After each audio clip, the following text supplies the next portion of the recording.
बाबू शोभाराम राजकीय कला महाविद्यालय में अध्ययनरत भूगोल के विद्यार्थियों का पुनः मैं भौतिक भूगोल की क्लास में स्वागत करता हूं।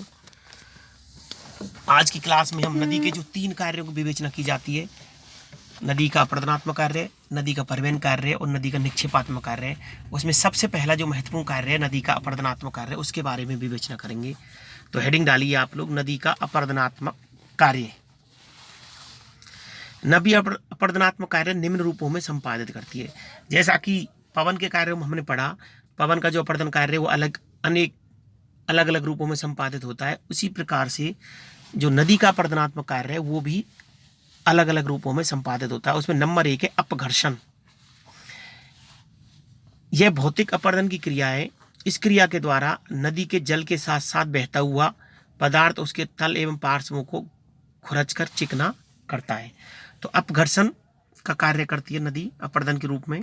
नंबर 2 है सन्निघर्षण। सन्निघर्षण का मतलब है कि नदी के जो आपके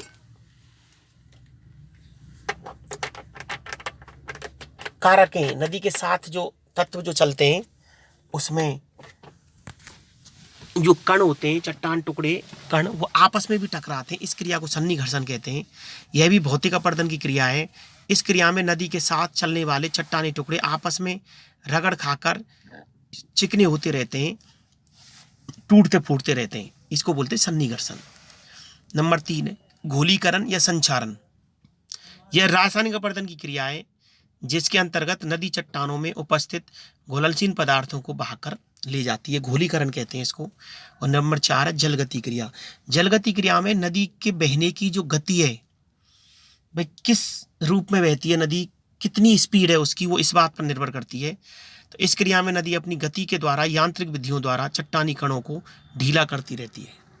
तो ये 3 रूपों में नदी का अपरदनात्मक कार्य संपादित होता है। अपघर्षण कार्य, सन्निघर्षण, नंबर 3 घोलीकरण या संचारण, और नंबर 4 जलगति क्रिया।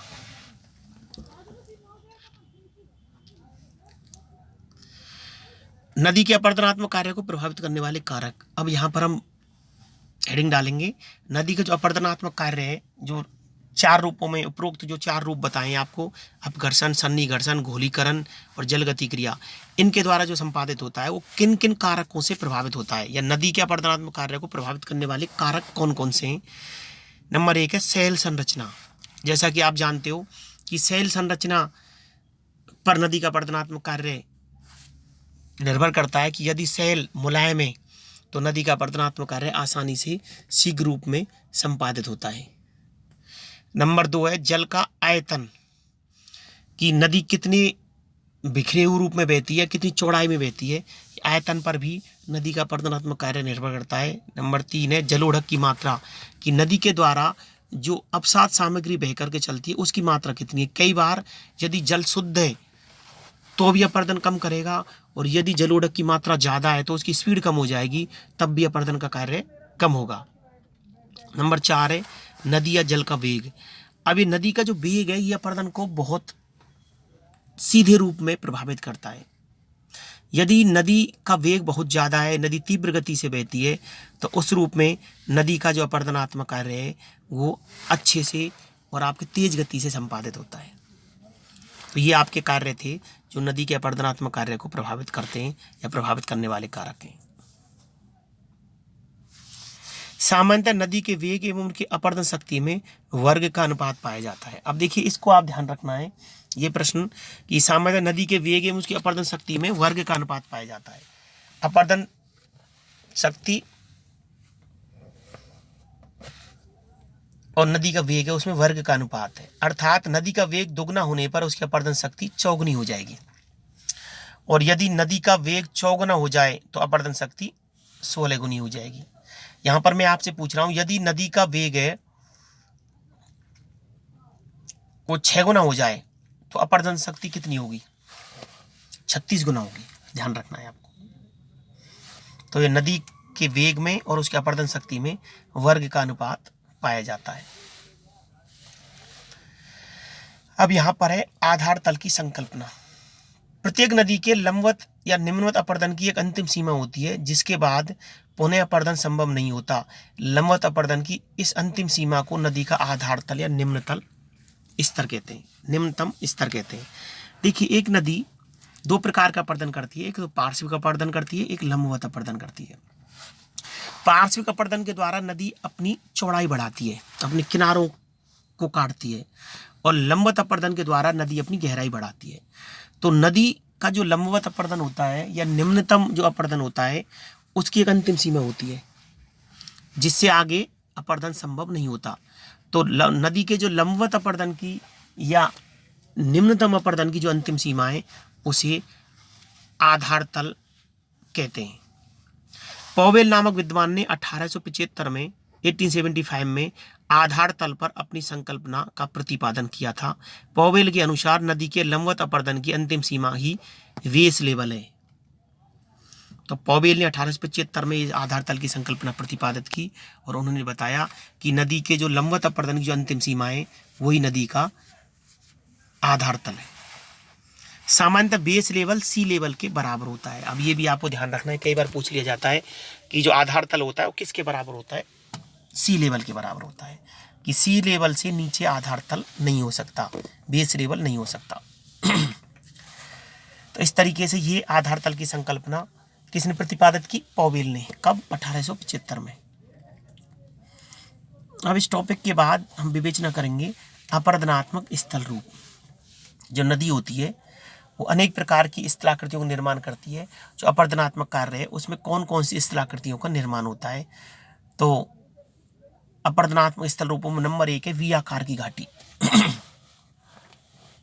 वी आकार की घाटी, देखिए वी आकार की घाटी एक तरीके से जब नदी अपने लंबवत अपर्दन के द्वारा एक वी आकार की शेप की एक संरचना बनाती है जिसे वी आकार की घाटी कहा जाता है। तो पहली स्थलाकृति होगी वी आकार की घाटी। नंबर 2 गार्ज। गार्ज को आप ये मान सकते हो कि वी आकार की घाटी है उसका विकसित रूप ही गार्ज है।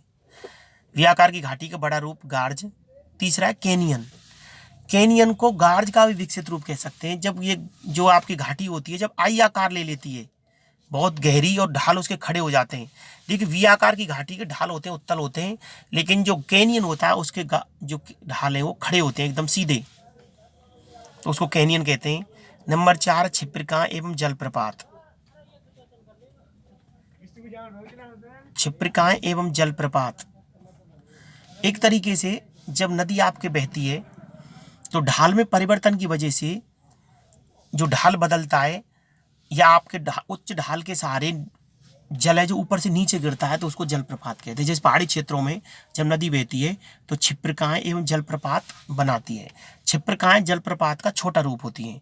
यदि पानी उछल कूद करते हुए चल रहा है तो उसको छिप्रिका कहेंगे, और यदि ढाल के सहारे, खड़े ढाल के सहारे ऊपर से नीचे पानी गिर रहा है तो जलप्रपात का निर्माण होगा। अगली जो स्थलाकृति वो है जलगर्तिका एवं अवनमन कुंड। आपने देखा होगा जब नदी बहती है तो अपनी तली में कई बार छिद्र बना देती है, तो ये छिद्र जो होते हैं उनको जलगर्तिका कहते हैं। और ये जलगर्तिका इनके जो बड़े रूप होते हैं उसको अवनमन कुंड कहते हैं। बहुत बड़े आकार की जब जलगर्तिका हो जाती है तो उसको अवनमन कुंड कहेंगे। अगली स्थलाकृति है जो अपर्दन के द्वारा बनती है नदी के द्वारा, वो है संरचनात्मक सोपान। कि नदी जब अपनी घाटी से होकर के बहती है तो चट्टानी शैलों में संरचनात्मक भिन्नता के कारण जो मुलायम शैलें होती है उनका कटाव हो जाता है, जबकि कठोर शैलें हैं वो बाहर उभरे हुए रूप में रह जाती हैं। तो इस प्रकार से जो सीढ़ीनुमा संरचना बनती है उसको हम कहेंगे संरचनात्मक सोपान। फिर है नदी वेदिकाएं। अब नदी वेदिका का निर्माण होता है नदी में पुनर्योवन आ जाए या नदी में पानी की मात्रा बढ़ जाए या पानी की मात्रा घट जाए तो उसकी घाटी जो बनती है, नई जो घाटी बनती है जो पुरानी घाटी से बेमेल होती है और उसमें स्टेप नुमा संरचना बनती है। इस प्रकार से जो स्टेप बनेगा उसको बोलेंगे नदी वेदिकाएं। अब यहाँ पे देखिए नदी में दोनों में स्टेप बनते हैं, संरचनात्मक सोपान और नदी वेदिका में। संरचनात्मक सोपान में स्टेप बनता है संरचनात्मक भिन्नता के कारण, और नदी वेदिकाओं में जो स्टेप बनते हैं वो बनते हैं नदी में पानी घटने की वजह से या बढ़ने की वजह से। इसके बाद है नदी विसर्प।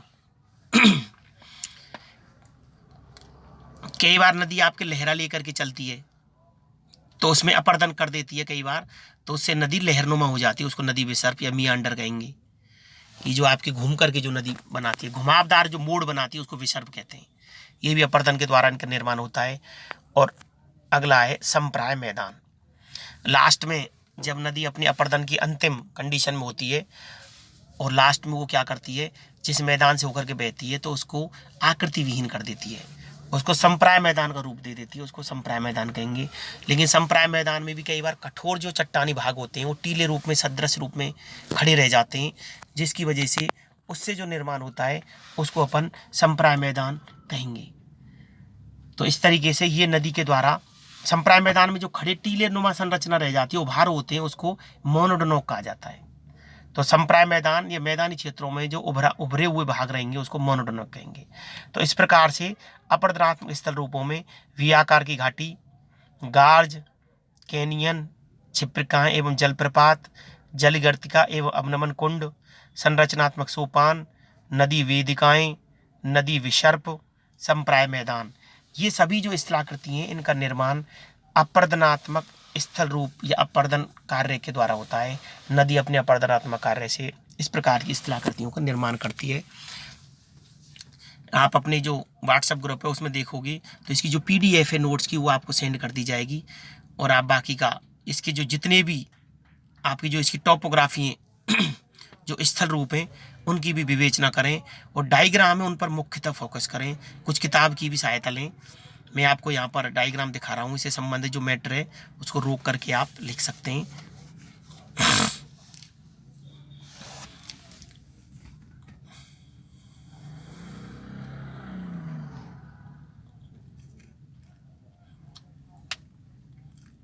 तो इस प्रकार से ये नदी की अपरदनात्मक स्थलाकृति थी। धन्यवाद, थैंक यू सो मच।